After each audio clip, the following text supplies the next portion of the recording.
Reading is indeed fundamental. And a read of the Heritage Foundation's Project 2025 makes it clear that utter chaos resides within the 922 pages of this dystopian manifesto. A collection of conservative and right-wing policy proposals from the Heritage Foundation, Project 2025 is a blueprint for a reshaping of the United States federal government, one that consolidates executive power while dismantling, by design and active intention, the United States as a representative democracy. We are in the process of the Second American Revolution, which will remain bloodless if the left allows it to be. And if federal bureaucrats are going to push this radicalism, we should abolish the Department of Education. We have taken a meat cleaver to DEI already in the underlying bill.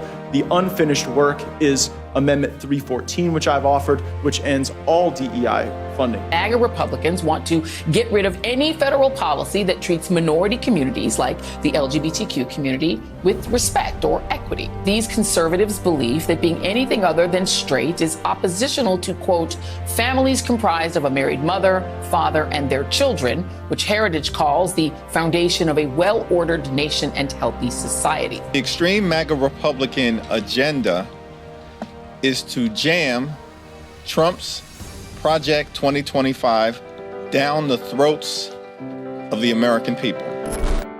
Here, citizens vote for their government officials. These officials represent the citizens' ideas and concerns in government.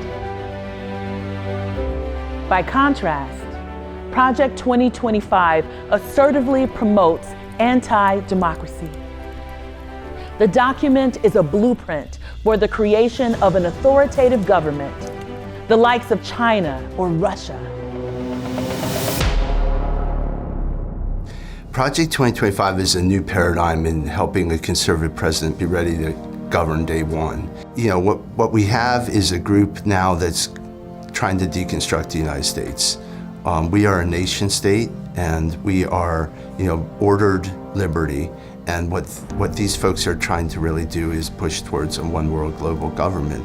We are now playing defense with whether it be the DEI or just really attacks on the family. Project 2025 represents a complete restructure of the American government system. A system in which power is concentrated in the hands of a single leader or a small elite whose decisions are taken without regard for the will of the people. Project 2025 assumption is that the president has something called unitary executive authority. This gives him enormous untested powers to essentially do whatever he wants and reduces the power of Congress to check those powers. I will totally obliterate the deep state. We will find the globalists, warmongers, and the bureaucrats who have weaponized our justice system.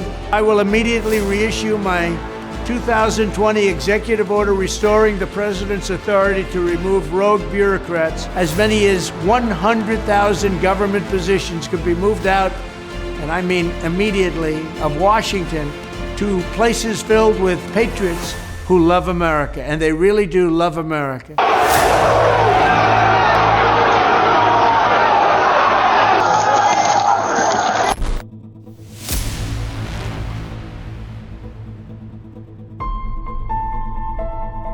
Let's take a closer look at the policies promoted in the plan, framed through 3 core areas.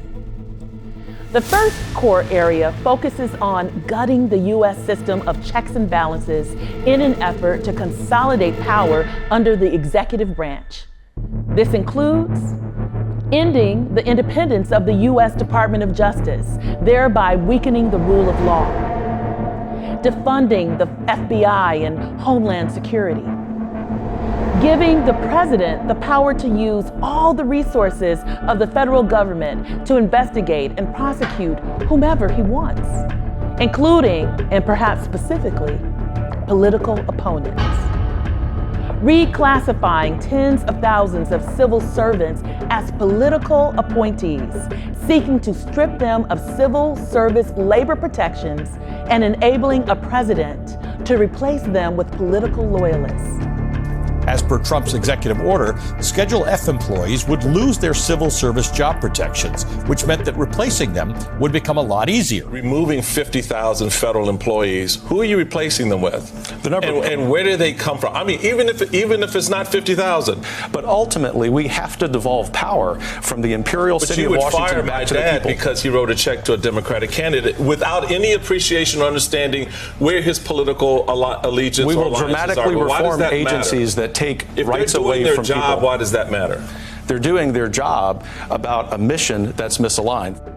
It's important to note that Project 2025 includes a database to help the president replace these independent civil servants with people who have pledged their loyalty to one political ideology. You can expect that equity and all of the equity executive orders under Biden will be repealed early in the next administration. I want to be very clear about this, Allie. This Schedule F order, this was drafted, as you said, in 2020. I saw the draft when it was being enacted early on in 2020, and that is when they started to replace national security experts on the National Security Council with loyalists. And, I was warned. The second core area centers around snatching away Americans' fundamental personal freedoms by eliminating the U.S. Department of Education and requiring all students attending schools receiving federal funding to complete the Armed Services Vocational Aptitude Battery. In plain English, that's a military entrance exam. You heard me right. They want to require your kids to take a military entrance exam. And guess who would be exempt from that requirement since they don't get federal funds? Private school kids. They want to take federal funding away from schools with curricula, books, or classes that address race, racism, gender, and sexuality. Banning African American and gender studies at all levels of education. Banning books and curricula around slavery. Promoting a restrictive view of gender and racial identities in education, removing LGBTQIA inclusive curricula and policies while compelling adherence to strict definitions of gender. The idea is LGBTQ people are inherently sexualizing by existing in proximity to children. But of course, we are parents, we are teachers, we are parts of all these communities. And so what does that mean when you have a vision of government that situates us as a threat? Eliminating the Head Start program, closing preschools across the country, and stripping comprehensive services for low-income families. Ending more affordable student loan repayment programs, which, among other things, would result in a $4,000 increase in annual payments for borrowers with a bachelor's degree. Banning abortion nationwide, including a ban on in vitro fertilization, restricting access to contraception, and criminalizing medical abortion. You want to talk about this is what people wanted? Pregnant women who want to carry a pregnancy to term, suffering from a miscarriage, being denied care in an emergency room because the healthcare providers are afraid they might go to jail, and she's bleeding out in a car in the parking lot? She didn't want that. Tonight we can report a university has been forced to halt in vitro fertilization or IVF procedures after local judges ruled that they will treat as a legal matter those frozen embryos as, quote, children. Additionally, the plan calls for using the U.S. Centers for Disease Control and Prevention as a surveillance network to monitor abortions nationwide in order to restrict reproductive freedom in states where abortion is currently legal. Eliminating no-fault divorce, which forces women to remain in marriages even if doing so jeopardizes their safety or well-being. eliminating the Food and Drug Administration, or FDA, as well as the Environmental Protection Agency, EPA. Rescinding regulations prohibiting discrimination based on sexual orientation, gender identity, transgender status, and sex characteristics. The president should direct agencies to rescind regulations interpreting sex discrimination provisions as prohibiting discrimination on the basis of sexual orientation, gender identity, transgender status, sex characteristics, etc. Meaning workplace discrimination against gay, transgender, or gender nonconforming Americans would no longer be the law of the land. So, in 36 pages in Chapter 18, we've got teenagers operating heavy machinery, workers' wages in a death spiral, roadblocks to workplace representation, legalized discrimination. Who is this for?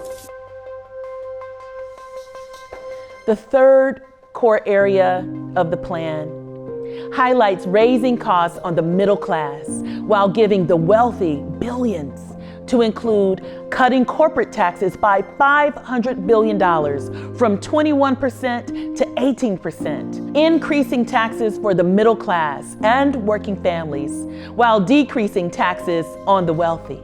That shows Donald Trump is coming for the people who are already struggling in this country. This is his MO. He did this in 2017 with his tax cuts for the ultra wealthy and corporations, because that's who he cares about.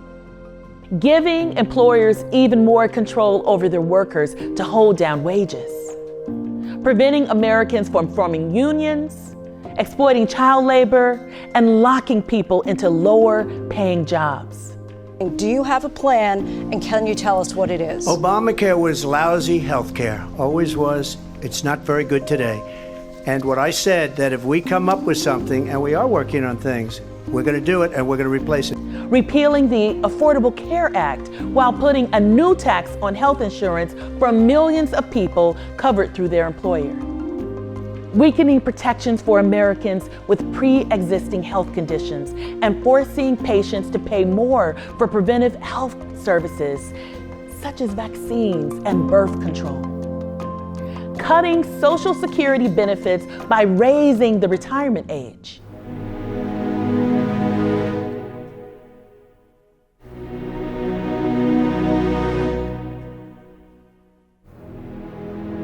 As more and more Americans become painfully aware of the contents of this blueprint for the dismantling of democracy, the Republican nominee for president, Donald J. Trump, claims to have no connection to the Heritage Foundation or Project 2025 whatsoever.